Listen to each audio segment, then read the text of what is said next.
Jim and Nancy bought a summer home on the same street. The house that we owned used to be called the Berry Tavern. It never was a functioning local tavern, but it was an inn because the courthouse is just at the other end of the block.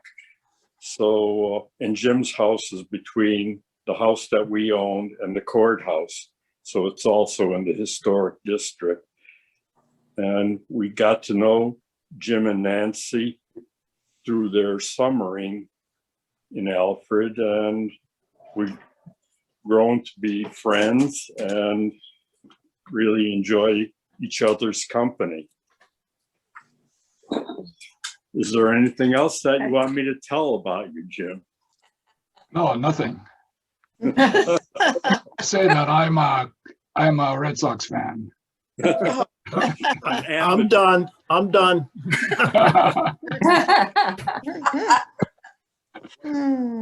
Maybe Tom is a Yankee fan, yeah. That's of course a joke. Jim, I have a question. What do you teach at Wellesley? Religion, history, and study of religion.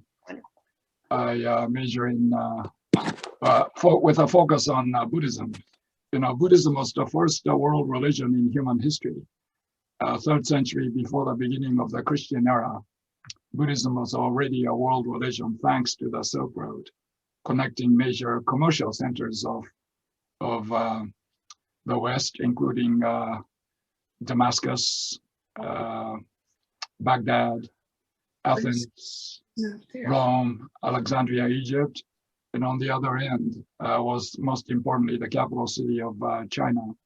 And they traded back and forth for centuries until about the 9th century when the Muslims occupied Central Asia, which split the Silk Road, and East and West were never reconnected until about the 17th century.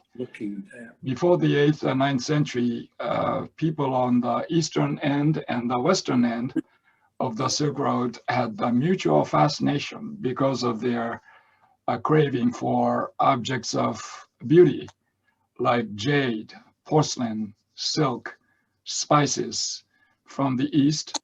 And then the Chinese and the Koreans and the Japanese craved for glass, musical instruments. And one thing that is never mentioned in textbooks is that they crave for, let's put it bluntly, drugs. That was like the Forbes, you know, they made a fortune in Milton, Massachusetts. They were in China trade, but the greatest source of their revenue was not porcelain or silk or jade, it was opium. Interesting. So yeah, Buddhism became a highly marketable commodity on the Silk Road. And the second world religion in human history was Islam, 8th century, 9th century. And the third world religion in human history was Christianity, 16th century, which spread to the rest of the world because of Spanish and Portuguese colonialism first, and then starting in the 8th century, colonialism by the United Kingdom, Holland, mainly these two. If you look at the state of New York or even city of New York, you can tell it was originally a Dutch colony and then later became a British colony and then became independent.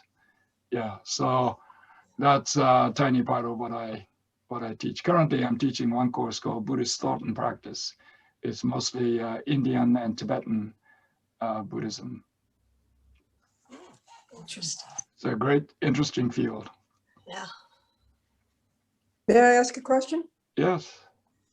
Did Hinduism come after Buddhism? Okay, I'll say two things. The word Hinduism is used mostly outside of India, especially in the West. Hinduism, from the Indian point of view, means Indianism, everything Indian. like Americanism. What in the world is Americanism? Nobody would know. Well, Hinduism is the same. So people of India divide what we call Hinduism into different, traditions, like Vedism, Brahmanism.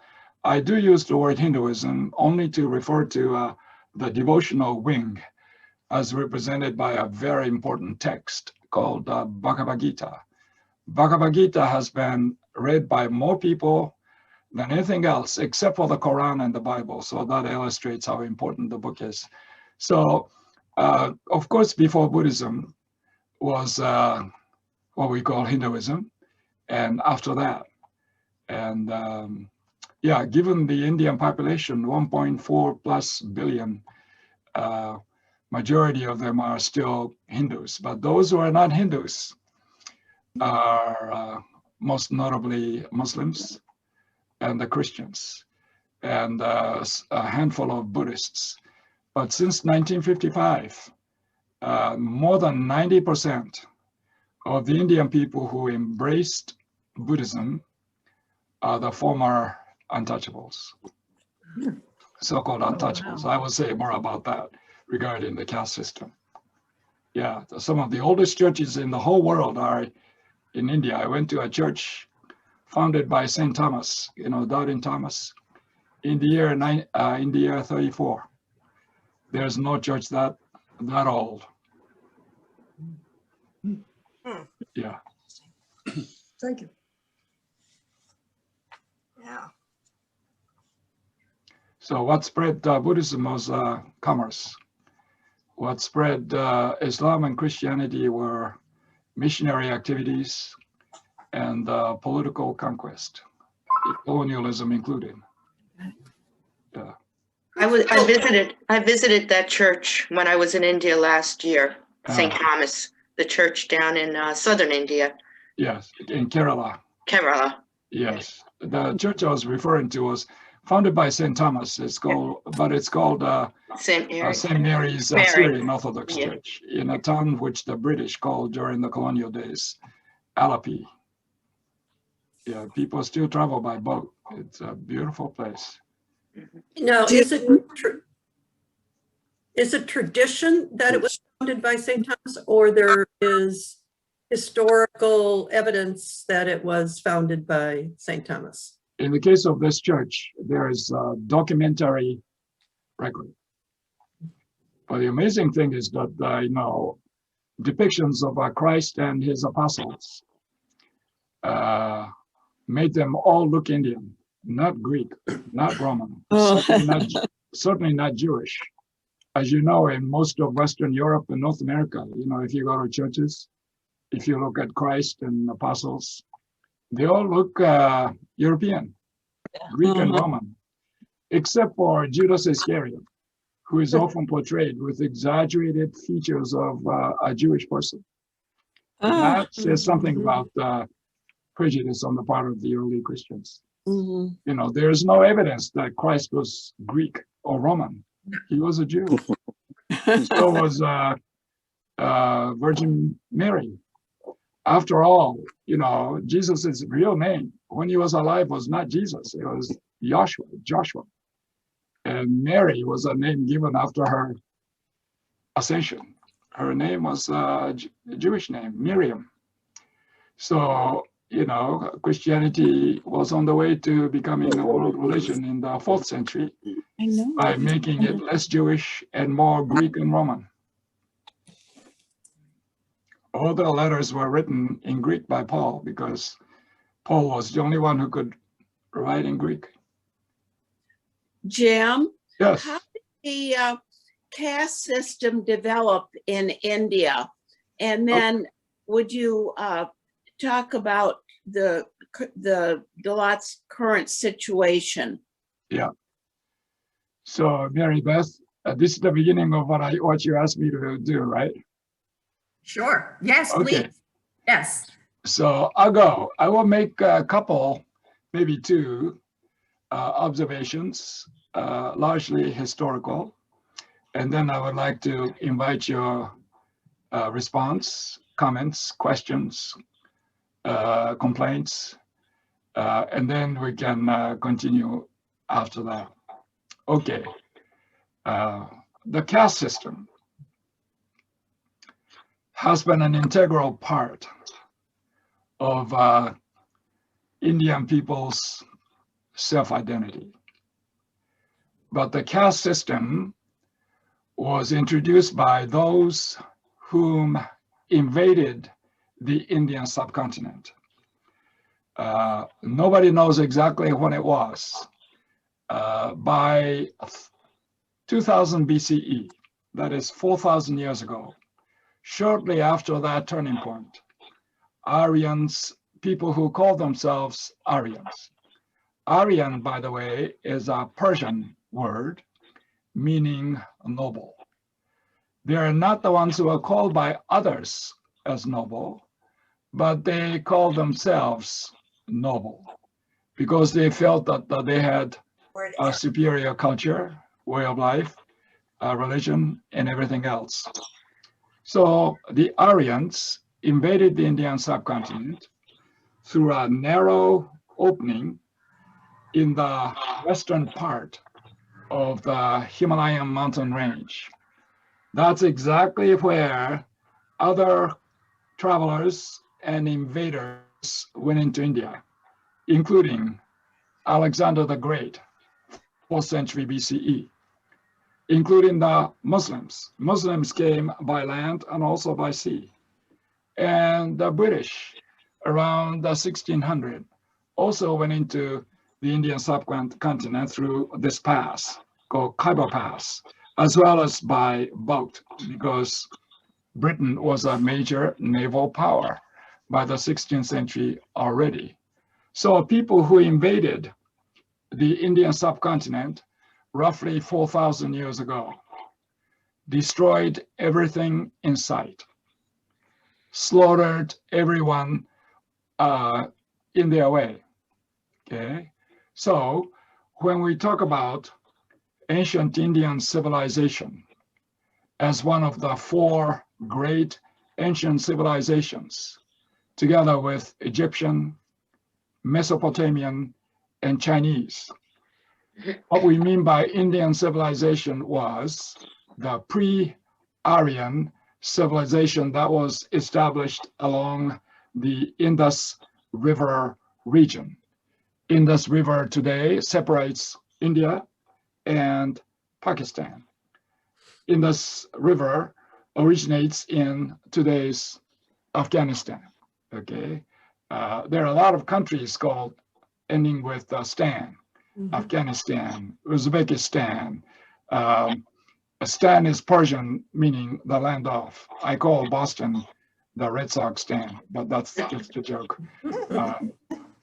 And these Aryans came, and their conquest was so thorough that even to this day, scholars cannot read the inscriptions left on the clay tablets. Okay, so once they established themselves in India, they had always lived in the desolate desert area of Central Asia, just like Abraham. Pope Francis went to visit the birthplace of Abraham a couple of days ago, Ur, in today's Iraq. That was in the middle of the desert. So that's why Abraham started migrating westward, following only the stars, believing that God will reward him with a fertile land, which he found in Palestine. And he also believed that God will reward him with descendants as numerous as the stars in the sky. When you live in the desert, there are no clouds, no rain.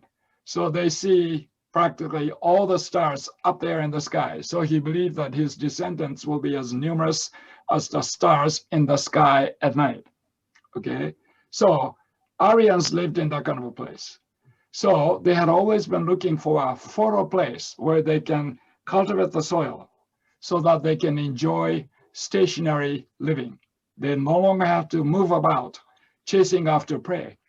Okay, so after they established themselves in India, the fertile soil of India, they imposed their beliefs, religious beliefs largely, and I mentioned just one. They believed in the concept of Atman. Atman is unbegotten, imperishable, immutable, eternal soul. The basis of their belief in reincarnation or transmigration of the soul is Atman. Atman is a soul that dwells in every human person. But when our physical body dies and decays, Atman, which has to be released from the dead body through cremation. Cremation is absolutely essential in this system. That Atman, eternal soul, freed from the dead body, looks for a new body in which to dwell. That was one of the two very basic beliefs on the part of the Aryans. The other is the caste system, the topic of our conversation for today. Okay. Now, Aryans invented, I underscore the word invented, a language called Sanskrit. Sanskrit is a devised language. It's not a language that evolved naturally over centuries and millennia. Sanskrit was made by the Aryans for the Aryans. They believe that gods and goddesses up there, as well as down here, they communicate with the humans in Sanskrit. And of the human beings, only the Brahmins can communicate and commune with the divine beings in the same language. So Sanskrit means put together, manufactured language. Okay, back to the caste system. The Aryans put themselves at the top of the society which they created by displacing those who had lived along the Indus River Valley, and those who were not slaughtered by the Aryans 4,000 years ago. They escaped, and many of them went to the south, especially southeast. Today, the province of India called Tamil Nadu. The largest city is Chennai. During the British colonial period, Chennai used to be called Madras. And that is now the center of pre-Aryan Indian people. Back to the Aryans. They established the caste system with four main castes. Brahmins, who are supposed to be the priests. Kshatriyas, who are the soldiers. Vaishyas, who are the land cultivators, merchants. And the fourth, at the bottom of the caste system, is the Shudra caste. Of these four, Brahmin, Kshatriya, and Vaishya, they are called Aryan castes.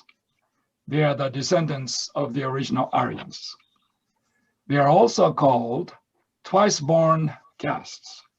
What they mean by twice-born is they did not become human for the first time. They have been human previously.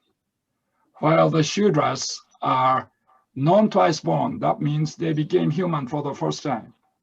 Previously, they were lower than human beings, four-legged animals, two-legged animals, winged birds, all the way down to worms. And at the bottom, too, the very bottom is called hell beings, realm of hell beings.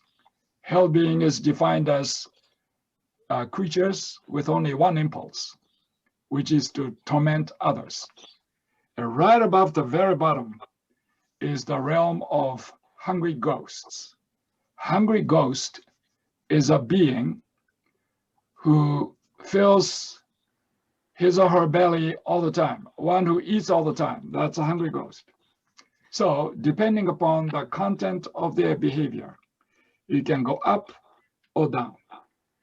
And human beings are already occupying the second highest place. Only higher than the humans are the divine beings. So human beings can become divine beings. Divine beings can descend into the human realm or all the way to the realm of hell beings or hungry ghosts. And what determines whether you go up or down, or how fast or how slow, is the content of your behavior, known as the doctrine of karma, the thoroughgoing law of causality. If you harm living creatures, you go down. If you save living creatures in trouble, you go up. Charity is meritorious, that puts you up. Hatred, robbery, double talk, that'll bring you down. That's the law of karma. Okay? Now, the four main castes, people are born into it. You do not become a Brahmin. You're born a Brahmin or not.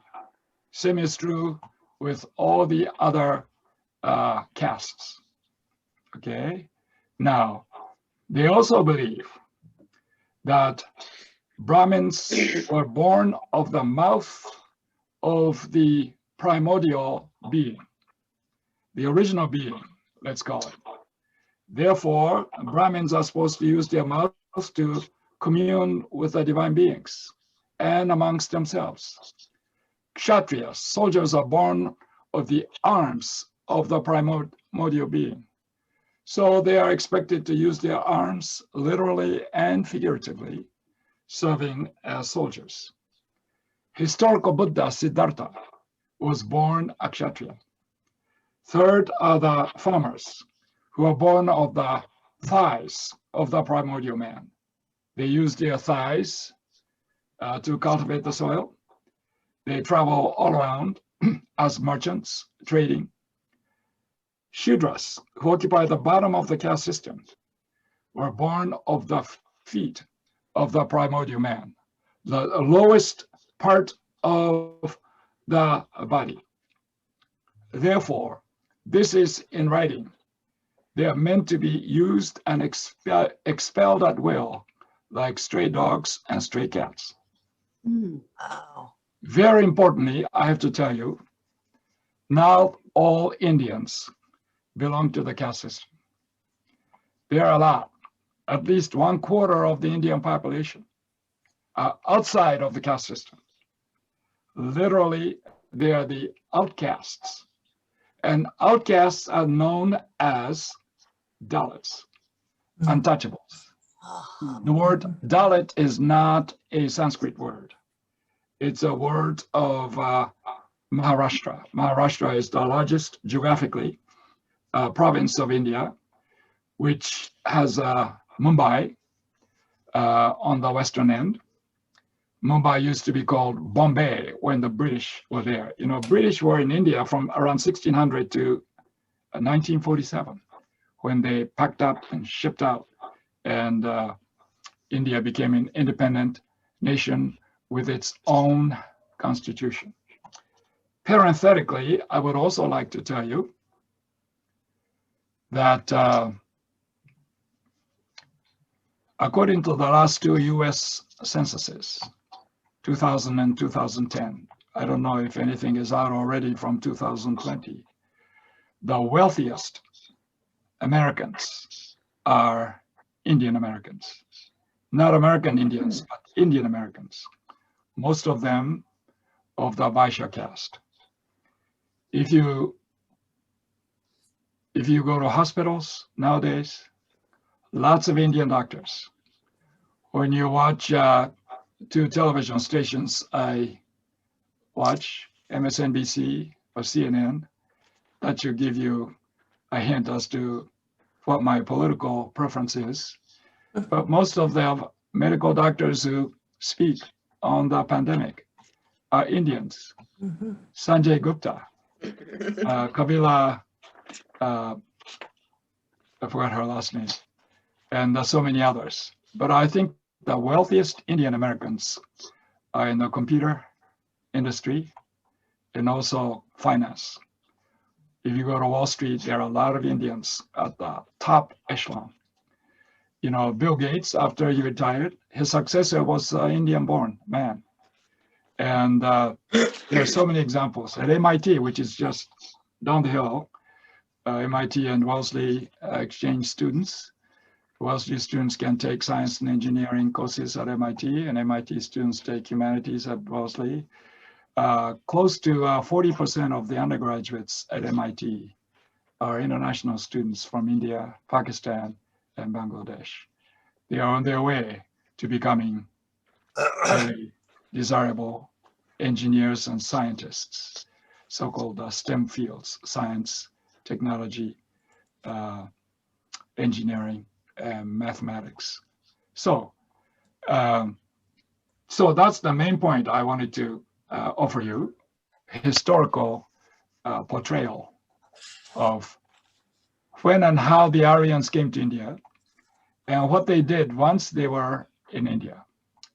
The other thing I want to tell you, I started talking about this when I was chatting with George on the phone the other day.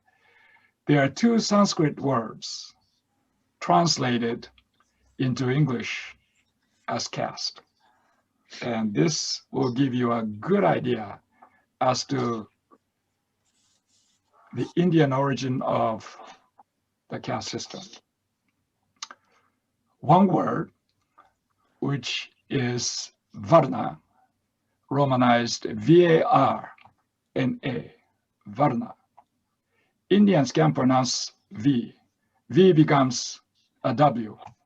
So Varna, but it's Romanized as V, like, swastika, the symbol that Hitler and the Third Reich used. That's also a Sanskrit word, but the Indians pronounce it swastika. So now it is Romanized as SW rather than SV.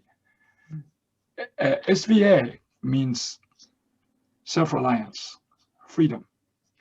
So Varna literally means color. Translating Varna as color goes back only to the 19th century, 1860s. The person who translated Varna as color was a German linguist named Max Müller. Max Müller translated Varna to mean color in the sense of pigmentation.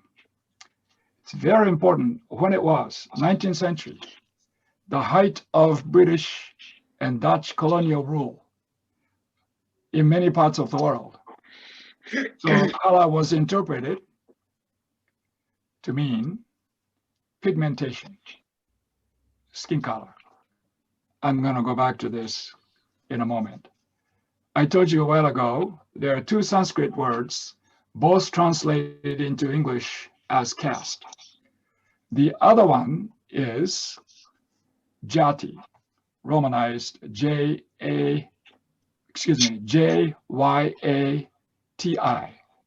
J-Y-A-T-I. That means occupation. So the occupation, prescribed, meaning determined before birth. Prescribed occupation of the Brahmin is priesthood.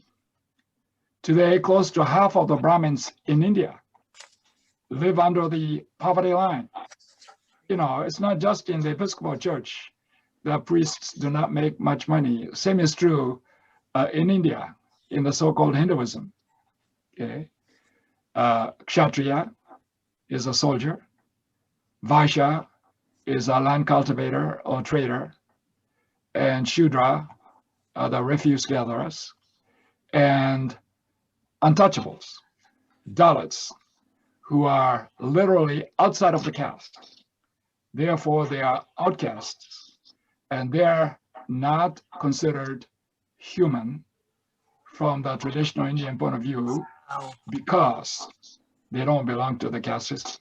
They don't belong anywhere in the caste system. Okay, so how do you reconcile two radically different meaning of caste? One is color, the other one is occupation. Efforts have been made since the mid-19th century to advance the first of the two meanings of caste, varna, color, pigmentation. Why so? Max Muller, this German philologist or linguist, he was the first European to master the Sanskrit language. He was summoned by the University of Oxford to become the first professor of Sanskrit at Oxford. He died in UK in the year 1900. Born, I think 1826, 1823, well, 1820s anyway. He spent at least 2/3 of his life in the United Kingdom. He was a much desired scholar because the gatekeepers of British colonialism wanted a major scholar to defend and promote British colonialism. And Max Muller wrote in the 1880s or around 1890s, I think it's before 1890 because he died in 1900. He wrote a very short article called The Aryan Race. In it, he included the Germans, like himself, the British, the Scandinavians, some Western Europeans were not included in his article on the Aryan race.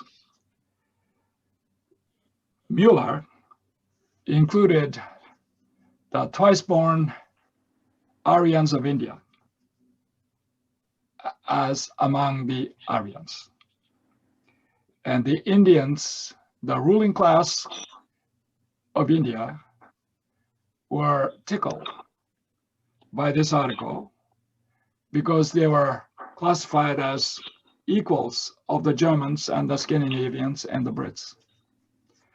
Interestingly, Max Muller retracted that article on the Aryan race. And then he began to assert that the word Aryan should be used only in reference to languages, not to races. Even today in India, you will meet some high caste Indians who call themselves Aryan. I've met several who call themselves Aryan. But Muller himself retracted within a little bit over a year that article in which argued that there are people called Aryan people, Aryan races. And he said now Aryan should be used only in reference to Aryan languages. What are they? Basically the following four: Greek, Latin, Persian, and Sanskrit. And there are countless languages that derived from Greek, Latin, Persian, and Sanskrit. They are the so-called Indo-European languages, okay? All Romanesque languages, Spanish, Portuguese, Italian, French, Romanian, they derive from Latin. Greek is a basis for many languages. Same is true with Persian. Sanskrit is the base of hundreds of dialects within India today, okay? Very interestingly, Max Muller's recantation. His assertion that Aryan should be used only in reference to languages did not go very far, because people wanted to hold on to the earlier notion of Aryan race. So in the 1920s and 1930s, when Germany, later on with Adolf Hitler as the head honcho, wanted to advance the notion of themselves as Aryans, in contrast to the Jews, Hitler sent scholars to India to find who the original Aryans were. I'm not exactly sure what they found, but India was the original home of the Aryan race. So the caste system put the descendants of the Aryans in the top three castes, Brahmin, Kshatriya, Vaishya, and then Shudra, so-called refuse gatherers, are non-Aryan. And of course, the Dalits, or the untouchables, who are outside of the caste system, are, of course, non-Aryan. In fact, they're not, technically speaking, they're not even human, because they don't belong to the caste system. As in every other society, the higher you go, the fewer of them. Lower you go, more of them. So about a quarter of the human Indian population today are the Dalits. Quarter of the Indian population is about 300 million. Almost the same as the entire population of the United States today. Okay, now let me add just one more thing. There was an extraordinary person named Ambedkar, A-M-B-E-D-K-H-A-R.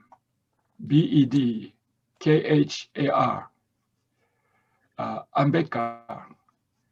He was a Dalit, born in Bombay during the British colonial rule, which is today Mumbai, the largest city in India. In terms of population, maybe the largest city in the world. Nobody knows exactly how many people live there, because many people are born and live and die on the streets of Mumbai. Ambedkar was one of those. He was born on the street. He was educated by Roman Catholic sisters, and he did very well in school. So he was given two opportunities to study outside of India. First time, he came to New York City to study at Columbia University, where he received his law degree from Columbia Law School. In British India, they were called barristers at law. It's a very British term. He went back to Mumbai as a newly minted barrister at law. No lawyer would receive papers from him because they believed that the papers were contaminated by this Dalit. And then later on, he was given another opportunity to study outside of India. And he went to London to study at the London School of Economics, LSE. Oh. And while he was at LSE, he meets another student from India. This is still during the British colonial times. And that was Nehru, who later became the first Prime Minister of India after the British left, 1947. And at that time, Nehru, who was not only a Brahmin, but he was from one of the highest subcategories of the Brahmin caste, he was so impressed with Ambedkar's intellect. So he suggested that Ambedkar be the chair to draft the Indian Constitution after the British. Wow. Ambedkar drafted the Constitution in which discrimination of people based upon caste was unconstitutional. But simply because the law changes, that doesn't change human heart and human behavior. That's exactly what happened. And Ambedkar, in 1955, very important year, went to the geographical center of India, a town called Nagpur. I've been there twice. He went there with tens of thousands of other Dalits, and he stood on a podium and said to everybody, "From today, I'm a Buddhist." What he really wanted to say was, "From today, I'm no longer a Hindu." To say that I'm no longer a Hindu is to say I'm no longer an untouchable. Because his assumption, widely shared by many, but not by all, the caste system was a part of the Hindu tradition. So when he was no longer a Hindu, he was no longer an untouchable because he was no longer in the caste system. And since that day, 1955, millions of untouchables of India followed in the footsteps of Ambedkar and became Buddhists. So today, more than 90% of the Indians who embraced Buddhism, they don't use the word conversion because conversion is a more, Abrahamic religion concept. More than 90% of Indians who embraced Buddhism are former untouchables. They call themselves former untouchables. And if you ask others, no, they're not former untouchables. They're still untouchables. Somebody has to clean public bathrooms. Somebody has to carry the dead bodies. Somebody has to cremate the dead. Ambedkar and his followers were former untouchables. Not quite 90%, but good majority of the Christians of India are also former untouchables. But the incentive for conversion to Christianity in modern India was the opportunity for education. Untouchables were not allowed, even today, by local practice. The children are not allowed to receive any education at all. By the way, Ambedkar came from one of the lower subcategories of untouchability.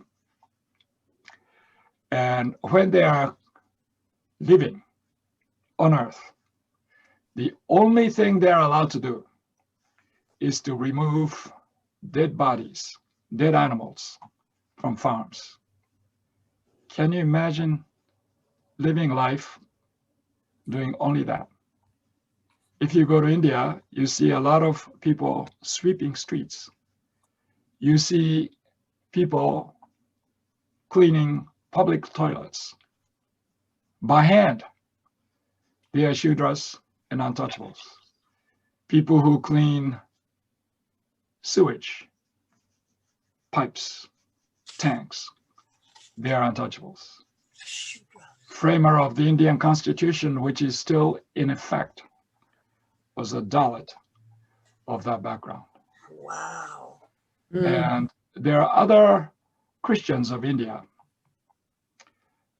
besides the ones who embraced Christianity because of education for their children and grandchildren. Early Christians, descendants of St. Thomas, they're called Mar-Thoma Christians. They are mostly in the southwestern part of India. In terms of Buddhists, besides the former untouchables, more than 90% of the Buddhists of India who are former untouchables. There are two different kinds of Buddhists.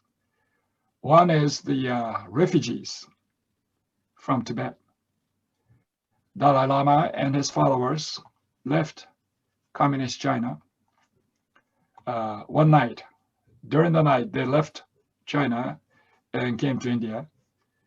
And Dalai Lama and his community have been welcomed in the northern part of India, Dharamsala. A lot of Hollywood actors and actresses, Richard Gere, Cindy Crawford, and others who embraced Tibetan Buddhism have gone to Dharamsala in northern India to receive audience from the Dalai Lama. The third group of Buddhists who live in India today are the Western European, North American converts to Buddhism, who originally went to India to study about Indian culture, but many of them stayed in India to help with charitable work. And there are quite a few of those. Many of them are British, German, Dutch, and North America, US, and Canada. So these three distinct groups are the Buddhists of India today. Let me add just one more thing. This might elicit a question or complaint from you. The first time North Americans discovered Buddhism was during the Chicago World's Fair in the 1890s. And organizers of that World's Fair wanted to invite some of the leading figures of Asian religions. One came from India, but during the British colonial period, so he spoke English beautifully. One of the other ones was a famous Zen master from Japan, Shakusoi, who spoke no English at all. He could read Chinese, Sanskrit, but not English or German. So he brought an interpreter named D.T. Suzuki. Maybe you recognize the name. He was the first major scholar to write on Buddhism in English. So when Shakusoi was asked if he would stay in the United States to teach Americans about Zen Buddhism, he said no, he had to go back. But maybe his assistant, interpreter, will stay on. And Suzuki was very happy to do that. He came to Harvard to teach, where he married one of his students, Beatrice Lane, from Sandwich, Massachusetts. And then he was summoned away from Harvard to teach at Columbia, from which he retired later on. They were very close friends of some of the major figures in Christianity and Judaism of that time. This is 1940s, 1950s, including Reinhold Niebuhr, Paul Tillich, Abraham Joshua Heschel, a Hasidic Jewish scholar at Jewish Theological Seminary across the street from Union Seminary, across another street from Columbia University, across yet another street from Barnard College, one of the so-called Seven Sisters. And the Suzukis retired from Columbia, went to Japan to retire. And in this beautiful village, Kamakura, west of Tokyo, they were known mainly because they had over 500 cats, because they loved cats. 500. They had no children. Can you imagine? Their house must have smelled really good, with 500 plus cats. Okay, I'm going to stop. I can go on and on and on. So I saw George with his hand up. You had a Yes. comment? Yes. No, I have a question. Okay. In the book Caste, Yeah. there was a connection between darkness in the caste the author discussed within the caste system, there's a darkness, and that justified the enslavement of African natives as to coming into America. Can you tell us how that ties into? Well, that's an example of what I was suggesting earlier, of the two very different meanings of caste, with two distinct Sanskrit words. Max Muller and his followers in Germany and in the United Kingdom decided to use color as the meaning of caste, because they wanted to use that to justify discrimination against people of African descent. The darker the pigmentation, the lower. And once the British left India, scholars of India were trained by themselves rather than trained by the Germans and the British. So they introduced a new meaning of color. And this is the interpretation that I like best. Color, not in the sense of skin color, but color in the sense of wisdom. In Buddhism, for example, they use the word for ignorance, which means darkness. Once you are enlightened, you see lighter color, illumination, light. So Indian trained scholars in India of today, many of them no longer follow the precedent in Germany and England and use the color to refer to knowledge. The greater the knowledge, lighter you are. The more ignorant you are, the darker. Ignorant in the case of Buddhism is not lack of knowledge. Ignorance in Buddhism equals attachments, selfish desires. So those who have overcome the tyranny of selfish desires, they're the ones who have seen the light. Literally, they are the ones who are enlightened. According to the historical Buddha, life is full of suffering. And right after that, the historical Buddha identified cause of suffering in the singular. One cause of suffering. One cause that contributes to all forms of suffering. And that singular cause was ignorance, darkness. When we see something beautiful, we want to make sure I be the first one to get that. Great pride in one's accomplishments, in one's earthly possessions. They're all attachments which cause suffering. So from the Buddhist point of view, suffering is caused by no one but oneself. And the only means of overcoming that cause of suffering is meditation. I see a couple of hands. Yes, Mary. Francis. Yes, hi. It's nice. Thank you so much for this today. It's wonderful. I have a question. In America, I can't talk about other countries of the world, but in America, when we ever get anything for us to respond to with a survey, the words that are used are white, black, then they get to Eskimo or American Indian. What should be the correct words that, if it was used in a different way, would possibly let all of us as humans understand that that's what we are and not a color? I'm glad you asked. I was hoping somebody would ask that question. Yay. The 5 colors used in the United States were originally used by the military. Mm-hmm. White, black, red, brown, and yellow. Yep. Red are basically the Native Americans. Brown are the people of, let's say, Hispanic Puerto Rico. cultures.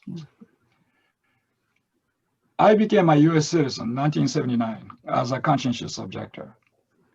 And I reject a lot of the traditions of the military. My father was in the Japanese military during the World War II. So what is a better set of words, categories, than the 5 colors which the US military used to differentiate Americans into 5 different categories? Technically, those of you who are photographers or painters would know black and white are not colors, they're shades. Yellow, red, brown, they're colors. Shades. Red and, white and black are not colors, they're shades. So what are the better categories? That is your question. I say 2 things. One is, if we have to divide Americans into subcategories, one of the best ways is to trace them back to where their forebears came from. If we use the word African American, we should use the word Euro-American, which leads me to another point. It is not fair for some people to have to live with double names or hyphen names like African American, Native American, Asian American. Even in Asia, for example, in Japan, they talk about, they have their own words, real American. What they mean by real American is a white American. So I tell them, what you mean by real American are Euro Americans.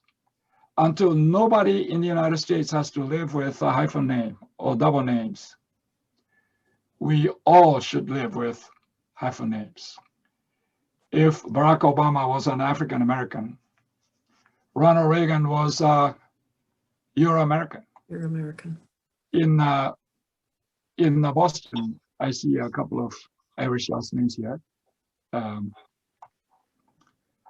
They talk about African Americans, Chinese Americans versus Irish Americans.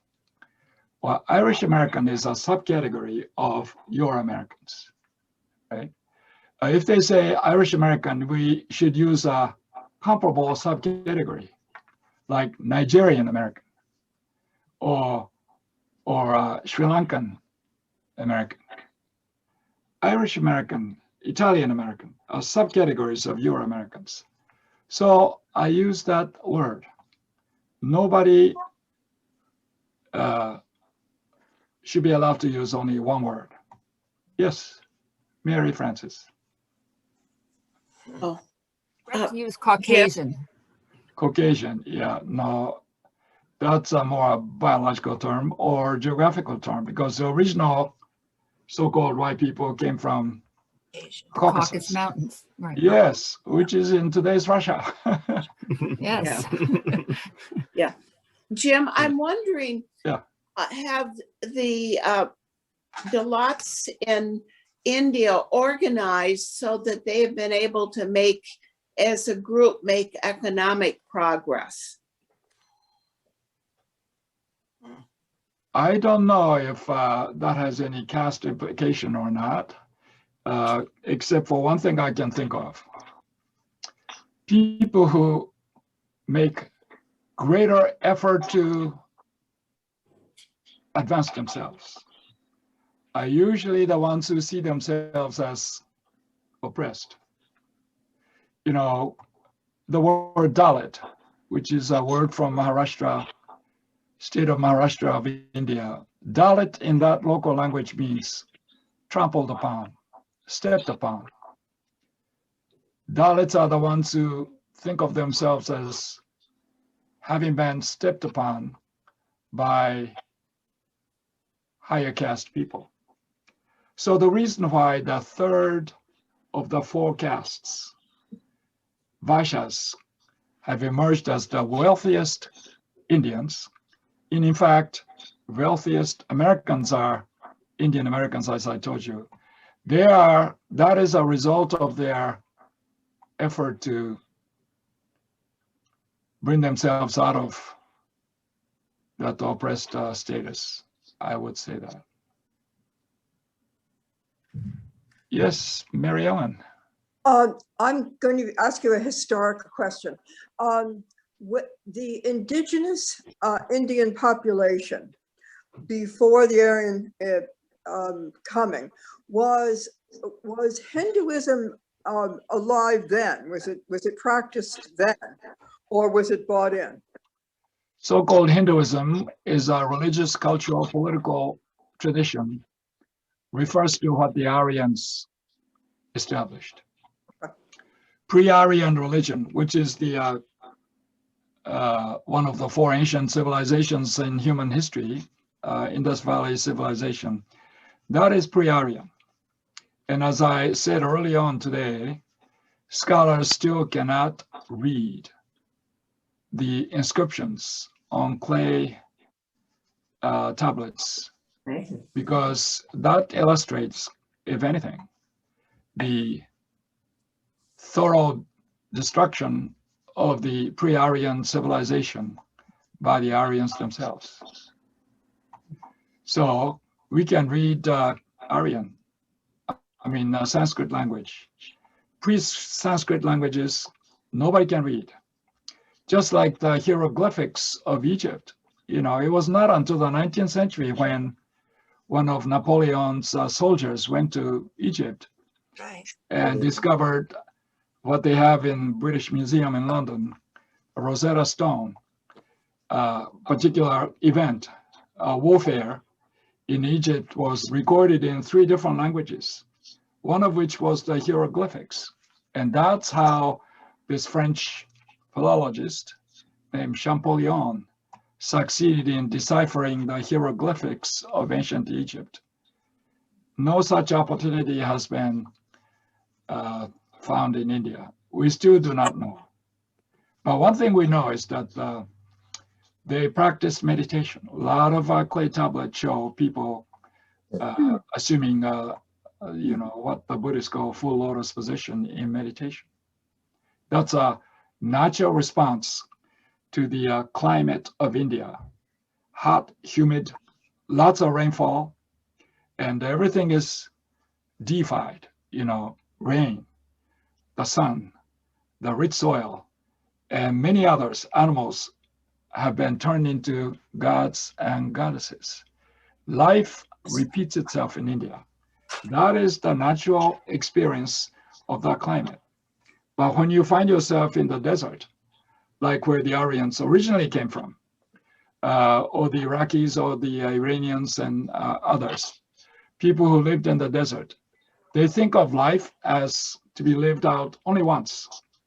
Life is understood as very short and fragile.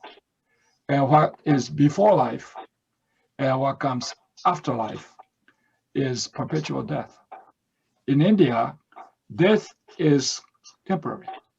Death is a very short span of time between death and rebirth. What is eternal is life. But isn't that a Hindu idea? So-called Hindu idea, yes. Okay, I know you, I What shouldn't say. perpetuates is Atman. In Yeah. Buddhism, what perpetuates from one incarnation to the next is selfishness, desire. Thank you. Jim, do you consider Buddhism as a religion or a philosophy? Tell me what you think. I think it's a philosophy, Why? because Buddha was not a god. Later Buddhists made him into a god. Okay, this is a very common question. Is Buddhism a religion or philosophy or something else like ethics? It's what you imagine it to be for yourself. Whatever In my works. opinion, it doesn't matter. It depends a lot on what we mean by religion, what we mean by philosophy. The English word philosophy derives from the Greek word. Philosophia means love of knowledge, love of human knowledge. The religion in English derives from the Latin root, which means that which binds. It's an instrument of social control. But if we are talking about if Buddhism of India is a religion or not, we have to use the Indian definition of religion. Indian word for which translates into English as religion literally means self-illumination, shedding light upon oneself. It does not require any deities. Buddhism, later Buddhism, the form of Buddhism that became the first world religion in human history, starting around 3rd century BCE. That is a theistic wing of Buddhism. Buddha was turned into a divine being. They have countless deities. In the Lotus Sutra, somebody came up to the Buddha, not the historical Buddha, but the so-called Buddha. How many deities are there? And the famous response was, as many as the sands in the Ganges. Nobody's going to count how many sands in the Ganges. So defining religion as requiring a deity, that is a very limited modern Western view. When you go to China, the word translated as religion literally means teaching of the ancestors. So we can apply the same philosophy or the same terminology to Christianity. Oh yeah, sure. Christianity was originally Jewish, which later became Greek, and then Roman, and then Northern European, now American Christianity. How many American Christians remember Jesus was a rabbi? How many American Christians know Jesus was not his real name? He was Joshua.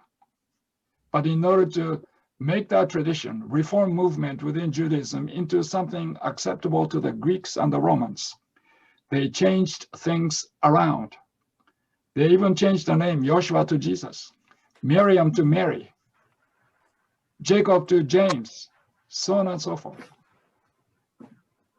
So there's a transformation, deliberate transformation of an original tradition into something new.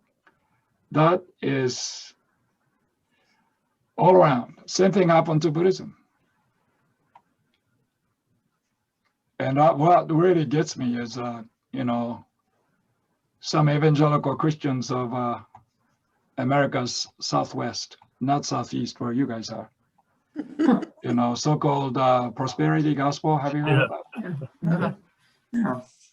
It's preached from on television with thousands of people in front. Their basic message is, if you accept Christ as your savior, Christ will make you rich. Yeah. Now, does that come from? Where in the Bible? How do we go with blessed are the poor, which is part of the Sermon on the Mount? It doesn't say blessed are the rich. Yes, Benedetta. Let me see if am I muted? No, you're on. You're okay. Am I? Okay. Now in India, do the different, do people in general justify caste system and the deservedness of caste, of being in a caste, because of the philosophy of karma and reincarnation, and that it's okay because eventually if I do the right thing, I will move up the caste system. Is that do they justify the that people are treated so badly when you're in an untouchable, even though it's not just the upper caste people, but some of the Dalits themselves say they deserve to have been born a Dalit. What they have to do is to accumulate good merits to be reborn at a higher place. And they also say, those who emphasize caste system as based upon occupation, they need all these people. Somebody has to clean the street, sweep the streets. If anybody became a Hindu priest, India is not going to be able to survive. Just as much as if everybody becomes a soldier, kshatriya. So division of labor is a very powerful argument used to defend the caste system. And but caste system, as I read it, is more than just differentiation of occupations. It's a denigration of some over others, oppression of others. Yes, Mary Ellen. When we were in Kerala, I remember hearing that color was significant. And I wondered what your impression was of color in India. Let me just simply put it this way. There are a lot of Brahmins who are very dark. And there are some Dalits who are not as dark. So the darker the pigmentation, the lower the caste. That is not how it is. But there are exceptions, I guess, from what you're saying. I guess so, yeah. Well, if you are a Shudra, you have to work outside all the time. You get exposed to the hot and scorching sun of India. Your skin turns dark. Yeah, but when we were in Kerala, the skin color of most of the people we saw there was darker. And I remember going to a lecture there where we were told that there was a significance for that socially, that darker colored skin. And also, we went also to another lecture there that was rather interesting. It talked about migration between Africa and Kerala. Yes. That I thought was interesting. Yep. Yeah, through the Arabian Sea, people from Africa, eastern shores of Africa, people from the Middle East, especially the Syrians, they have been going back and forth between India and their original home all the time. Among the earliest Christians of India were Syrian Christians, Christians from Syria, same as today's Syria. Yes, Tom. Since the caste system was officially prohibited, right, are the lines between castes blurring? Do people who are close to the edges of those intermarrying? Intercaste marriage is extremely rare because intercaste marriage implies you are ignoring your caste duty. If you're born a Kshatriya, you're expected to be as good a soldier as you possibly can. Even Mahatma Gandhi told the Dalits, you be as good a Dalit as you can be. When you go to India, this figure I mentioned, Ambedkar, is more honored and respected than Gandhi. Gandhi did not try to abolish the caste system as Ambedkar did. Gandhi himself came from the Kshatriya caste, warrior caste. Who he is. So the word dogma has no place in religion. Dogma? Yes. You mean, what do you mean by dogma? Creed? I mean, it's almost, yes, it's the set down rules from which you're not allowed to deviate, and you are not allowed to use the phrase, whatever works for you, because you will be told what works for you. Well, I certainly do not think of dogma as whatever works for you, but dogma is a formula of guidelines, instructions intended to help the faithful. Dogma is more than that. Okay, then you tell me what dogma is. Dogma set rules beyond which you should not dare to move away. I mean, look at the Spanish Inquisition for a start.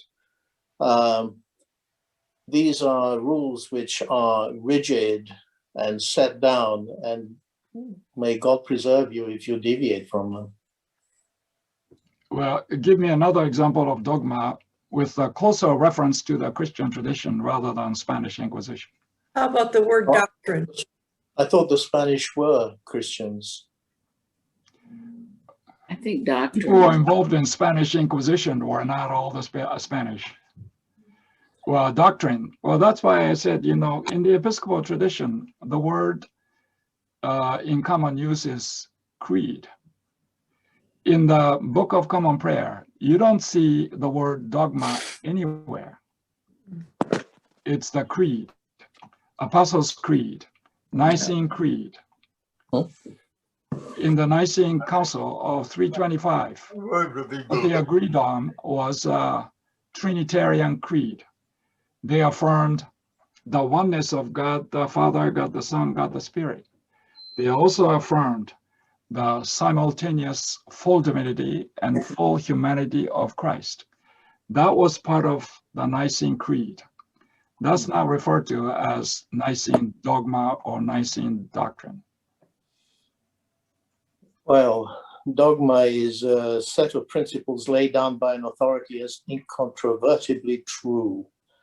Now, those principles are set down by the leaders of the religions. So, Like saying Jesus died for my sins, that would be dogmatic.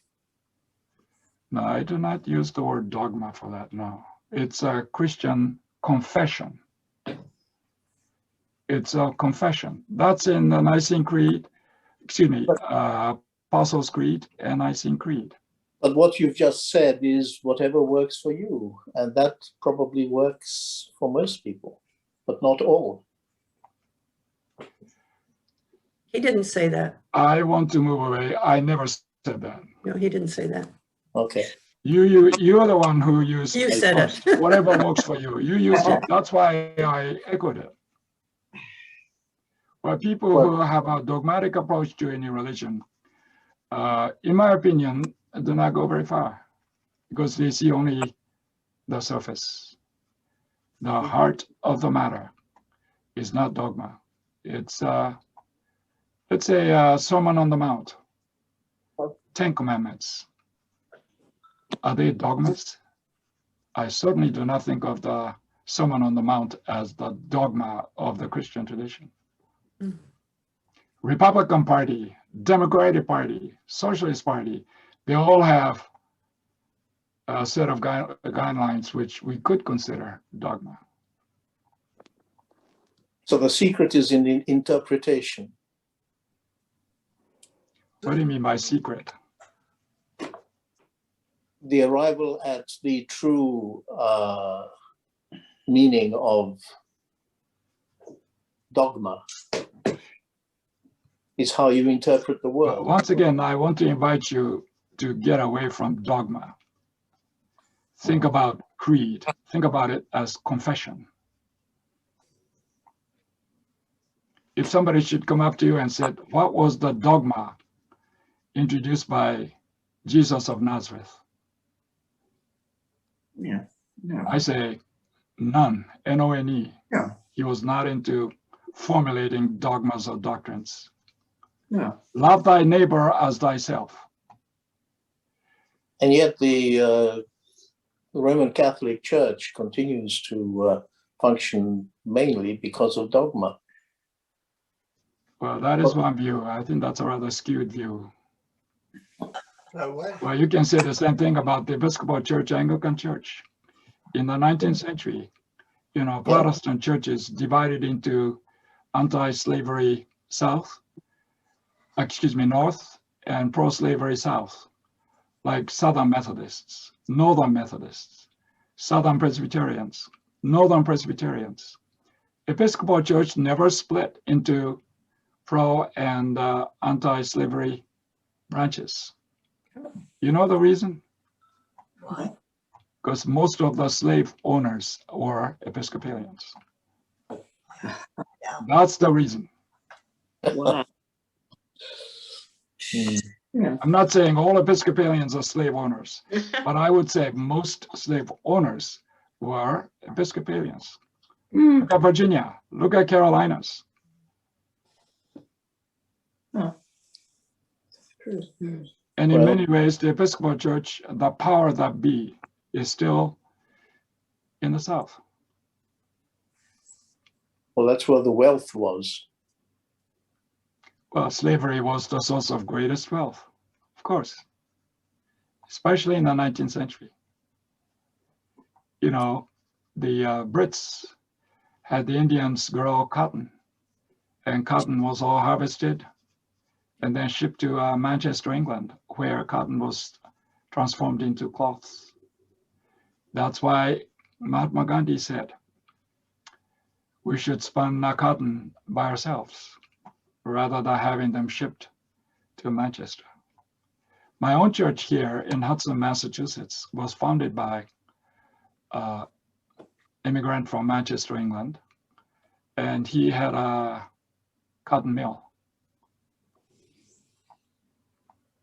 And he started his own church, but most of the people who worked for him in the cotton plant were Portuguese immigrants who were Roman Catholics. So he gave seed money to start a Roman Catholic church in the same town, which has grown much larger, much faster than the Episcopal Church. Yes, Melinda. Could you please contrast and compare the 7 Noble Truths of the Buddha with the Beatitudes, and look at how they, so that we can look at how they mesh or don't? I don't think they are comparable. Let me tell you, you mean 4 Noble Truths of the Buddha, not 7. I'm sorry. Yeah, 4 yes. Noble Truths of the Buddha. Let me review what the 4 Noble Truths were. First Noble Truth, by the way, this was the first teaching given in words by Siddhartha after he became the Buddha. The Buddha meaning the awakened one who has seen the light color, remember? First Noble Truth was, to live is to suffer. Life is full of suffering. We might say, well, life might involve a lot of suffering. There are all kinds of other experiences. Buddha would say, he would agree, but the only experience that endures is suffering. Suffering as epitomized by old age, sickness, and death. I think it's better to think of them as verbs: getting old, getting sick, dying. Second Noble Truth is, according to the historical Buddha, suffering has a cause. He said, only one cause that contributes to all forms of suffering. That is attachment, selfish desire. Third Noble Truth is translated in a very unhappy way as stopping or cessation. What it means is suffering can be stopped rather than suffering as something that we only have to learn to live with or endure. Suffering can be stopped. That's the third Noble Truth. And fourth Noble Truth is known as the way toward eliminating suffering, which is to remove the cause of suffering. And the fourth Noble Truth was later articulated as Eightfold Noble Path, and of the most important is right meditation. It is through meditation, contemplation, in which, or through which, we can overcome the cause of suffering. That's the Four Noble Truths. The word 7 doesn't appear very often in Buddhism. It's usually 3 or 8. In the biblical literature, 3 is important. 40 is extremely important. 40 days and 40 nights in the wilderness. 40 years in the wilderness of Sinai. But the most important number in Buddhism is actually 0. 0 is inverse infinity. infinity turned inward. Nothing lasts forever. That's basically what Buddhism means by zero. Yes, there's another hand. Yes, Mary Ellen. How much do you think Jesus's teaching was influenced by his being, from what I understand, his living close to a trade route? How much do you think he was influenced by Eastern philosophers? I don't know, because there were Christians already along the Silk Road.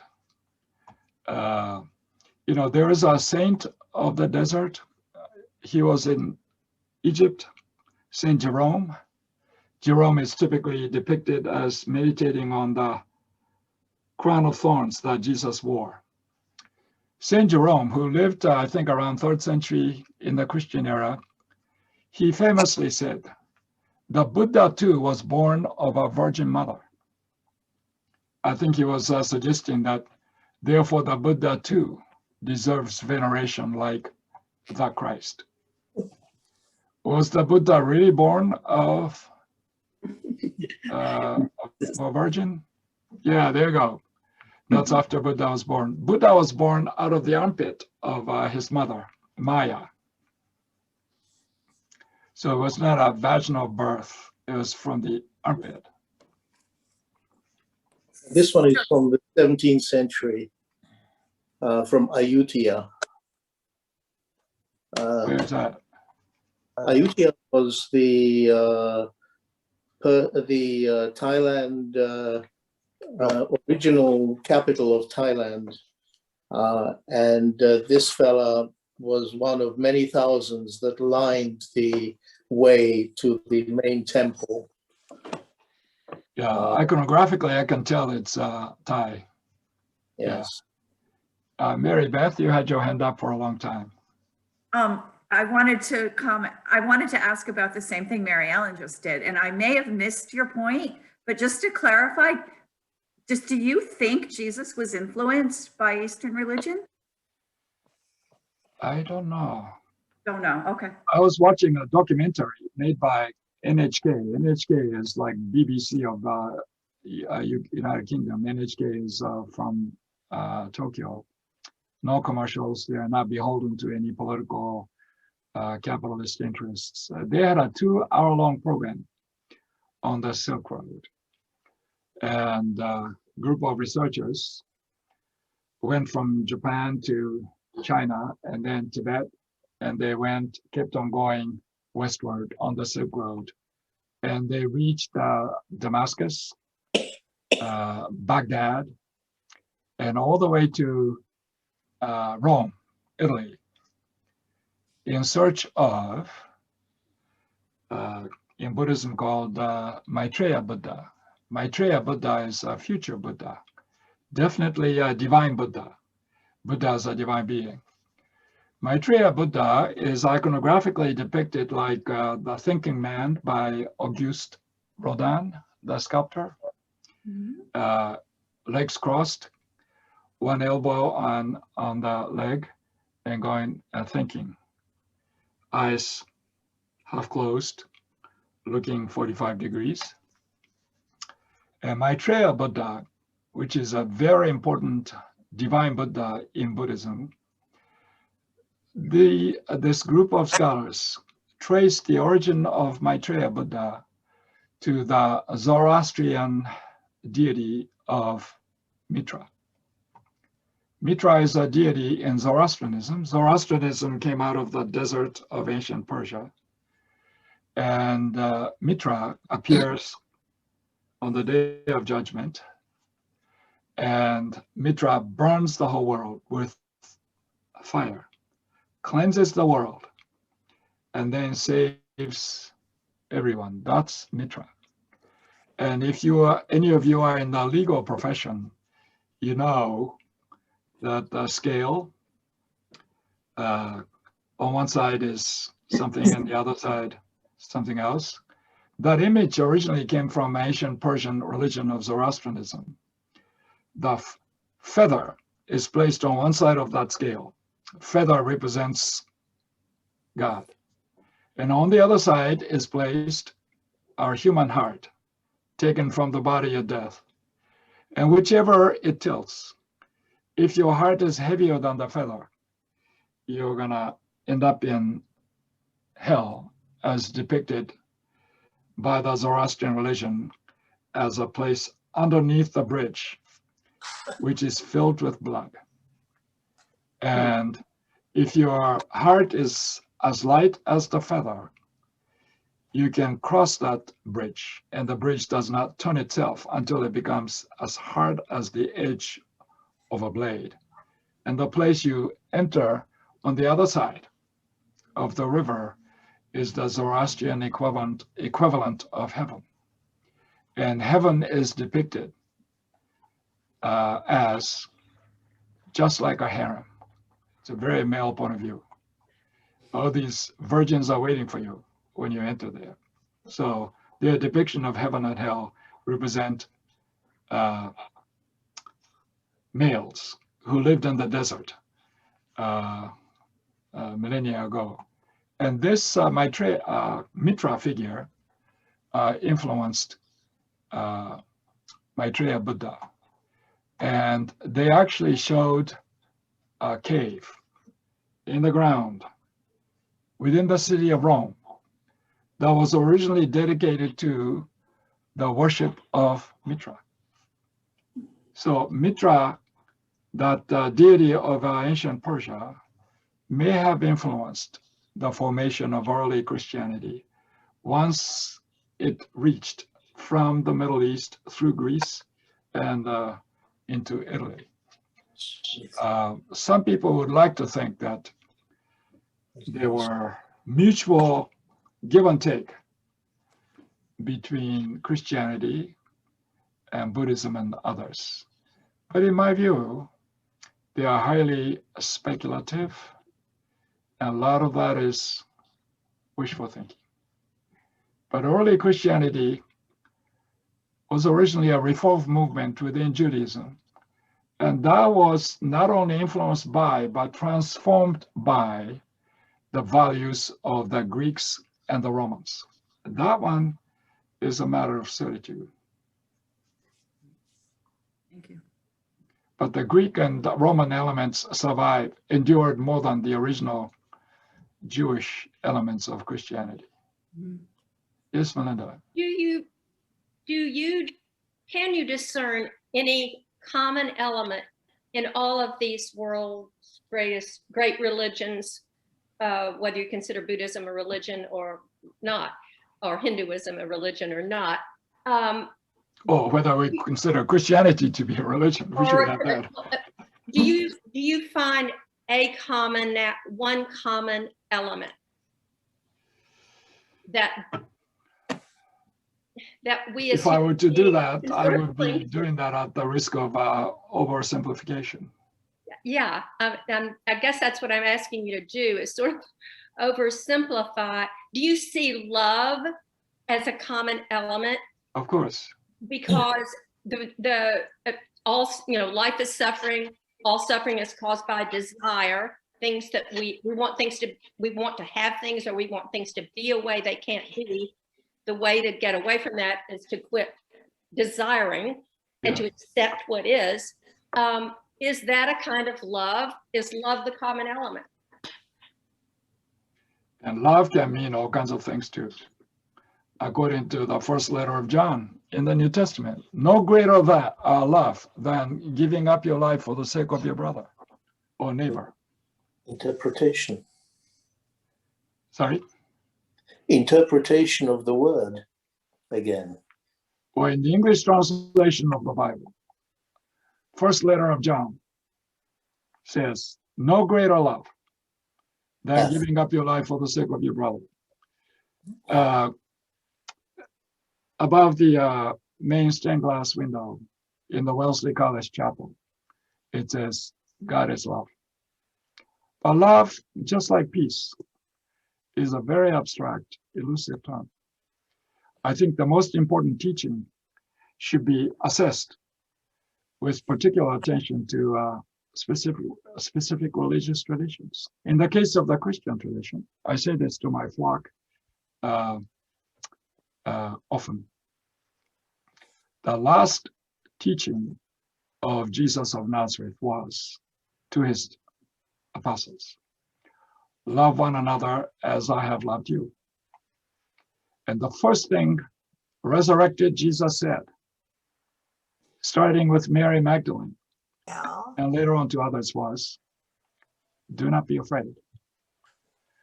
So if we had to cite just two most important teachings of Jesus of Nazareth, one would be the teaching just before he was handed over to suffering and death.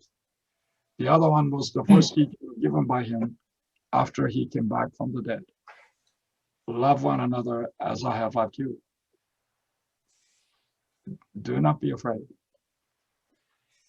Yes, Carol Ann. You're not, yeah. I have to abort this. I have to leave, but I didn't want to go without saying how much I appreciated this. Was probably the best 2 hours I've spent in a long time. So thank you. And thank you, George and Ann, for introducing us to Jim. Our Thank pleasure. Yeah. George and I are among our very best friends, although we get to see them only during the summer. Not very often. Nice. Well, come and see us sometime. Yeah, I think the other word that we've forgotten is compassion. Love, compassion. Yeah, is important. Compassion. If you just look at that English word, compassion. Com is together. Passion is suffering. Sharing other people's suffering is what compassion denotes. Sure.